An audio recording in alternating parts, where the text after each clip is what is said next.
So what's happening with India is that the awareness as far as the brain is concerned, unfortunately, is very abysmal, which is a fact of life. And that's what we're trying to enhance awareness, not amongst just, your own professionals as such, but also amongst the young minds. And of course, we also have to have a public sponsored healthcare delivery systems. Now, I was talking to the driver today when he was bringing me from the airport. And I asked him, okay, if you have a medical problem, where will you go? So he rattled off a series of private hospitals. So I said, you need to pay for this. So I said, what about your public sector hospital? Then he paused, thought over, and then he said, yeah, we have a GMC. So then I said, then I probed further.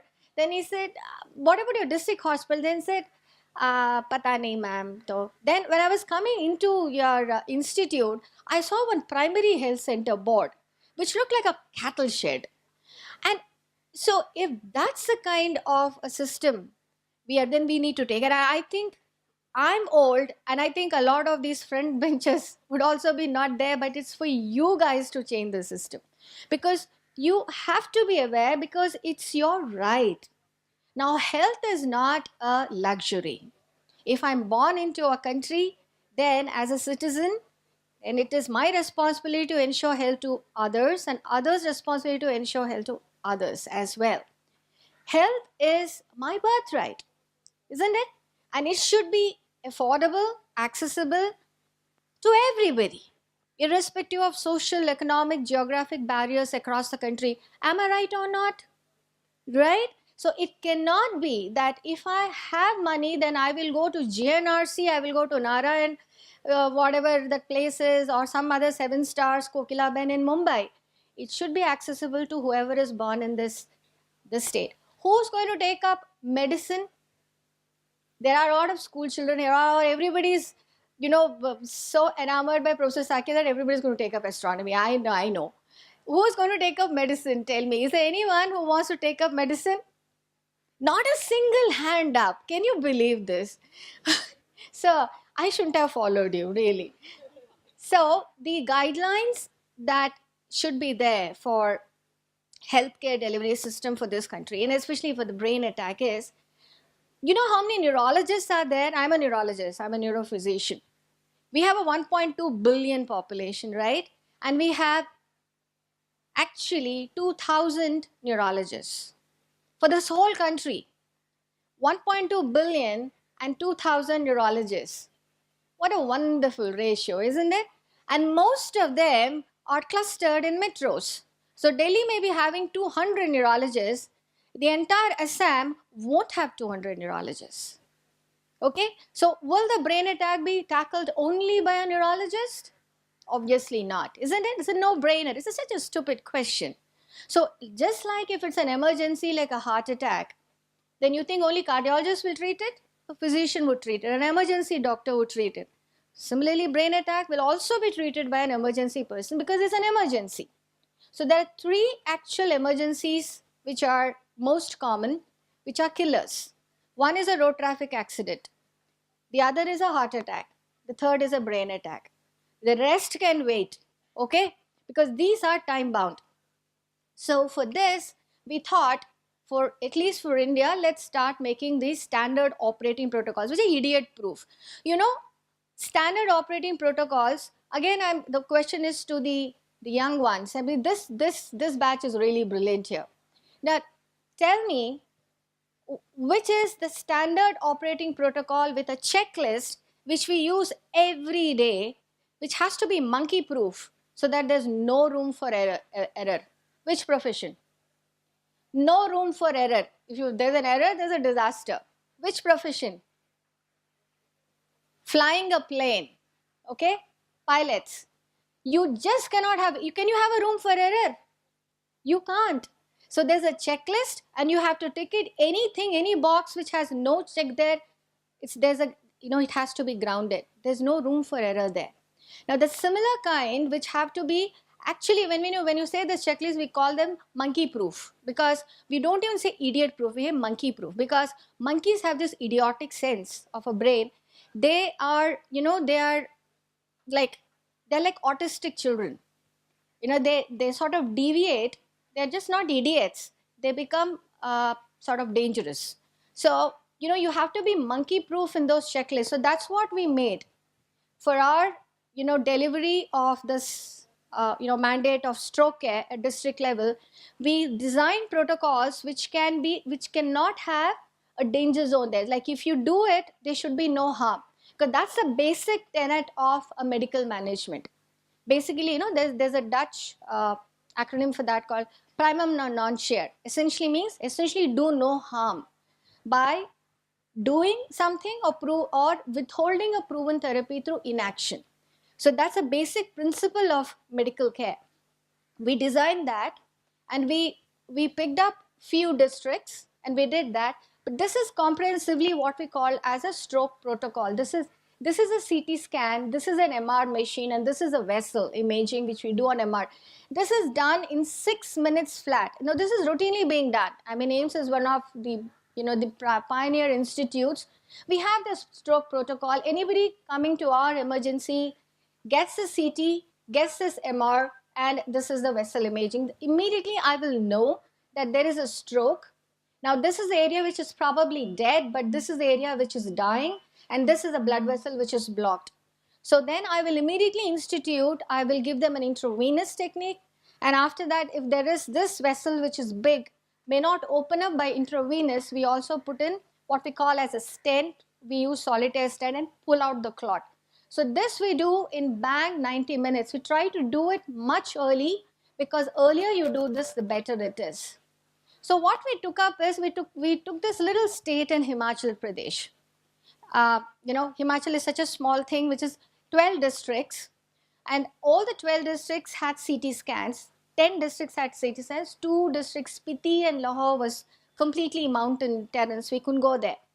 And we gave this standard operating protocols to physicians who are managing government district hospitals in Himachal. And then, this is the districts. And we launched what is called as a telestroke. Now, how many of you use smartphones? Everybody, right. So, and how many of you have WhatsApp? Everybody. So, we used that. So, we thought, okay, let's have a low-cost module. People have smartphones, even a rickshaw puller. Very funnily, yesterday my resident came and said to sign off a free form for an MRI. We have this scheme. If you think the patient is poor, we just write free. This guy came running. This was at 7 in the evening, and I was just closing the office. Then he came running and he said, isko free karana hai. And his iPhone was beeping. So I told him, okay, I'm signing it, but when you go deposit, please don't take your iPhone along with it. Because, okay, that's how it is. So what we did, we launched this thing called Telestroke, wherein the district hospital, the casualty medical officers have been given a little training, given the standard operating protocols, a checklist. So it's been like, blood pressure is this, blood sugar is this, his NIHS score is this. Therefore, and then they transmit the CT, the plain CT, to few neurologists. I was part of when we actually got this thing done. They transmit by WhatsApp. And I look at the CT scan, and the other neurologists in the group look at the CT scan. We look at the checklist by WhatsApp and tell them, okay, you go ahead and give the clot lysing drug. And the clot lysing drug, called TPA, was made available by the NCD division. What we have a Government of India policy of NPCDCS. There's a national program for prevention of cardiovascular, diabetes, and stroke. So they gave this TPA vials free at district hospital levels, and we launched this. And this was in April 2014. And this is how the WhatsApp image comes. I look at the CT scan, I said, okay, now this fits in, you go ahead. There are things on the CT which we say that sometimes we say no. But of course and this whole project is called a Telestroke Project, wherein I'm not there sitting in, Una district in Himachal. So that doesn't mean that the Una guys can't get the stroke treatment. So that's how we sort of networked this. And we saw that once we launched, there are 2 major hospitals in Himachal, Shimla and Tanda. And then when it was launched, there were actually more of this, what we call as thrombolysis. Thrombolysis is the taking care of brain attack, which are more in the other district hospitals. What happens is when these patients are, they get treated, and the person who comes in not talking, not moving one side, and then about the next day he's sitting up talking, and he starts walking in a week. It's such a high. It gives you so much of the happiness. I mean, I can't really tell you that. I guess you need to have that aptitude to be a doctor to understand that. So, and these medical officers at district levels, when they started doing it, they got into that groove. And this is, we've already published this data in peer-reviewed journals. So this is there. And this, we've launched it in a lot of states. In Rajasthan and Uttar Pradesh, yesterday there was from Agra, they've thrombolized one 36-year-old pregnant woman who had rheumatic heart disease and had a stroke. So in fact, he's saved 2 lives. So, okay, that's about acute care. I mean, a lot of glamour there. You're giving clot-lysing drug, and within minutes you have to do it, and the guy is fine. But a lot of them don't, isn't it? It is still difficult to reach a place in time. So let's look at this study. A 53-year-old laborer had this left side paralyzed. He improved. All strokes improve. They may improve 5%, they'll improve 100% depending on what you have done. So what happens generally? They smoke like chimneys, BDs, and then they have blood pressure. Some have diabetes. We'll come to the risk factors. So he's improved, and he's been told, okay, you take this little tablet aspirin, you take this amlodipine for your blood pressure control. You know what people do in India especially? The moment BP is normal, they stop the drug. Why? Because somebody said, ये तो बहुत गरम दवा है, नुकसान करेगा, क्यों खा रहे हो? BP तो ठीक हो गई. Isn't it? Very common. So he stopped the drug. So he had a massive stroke the next time, and then he never recovered.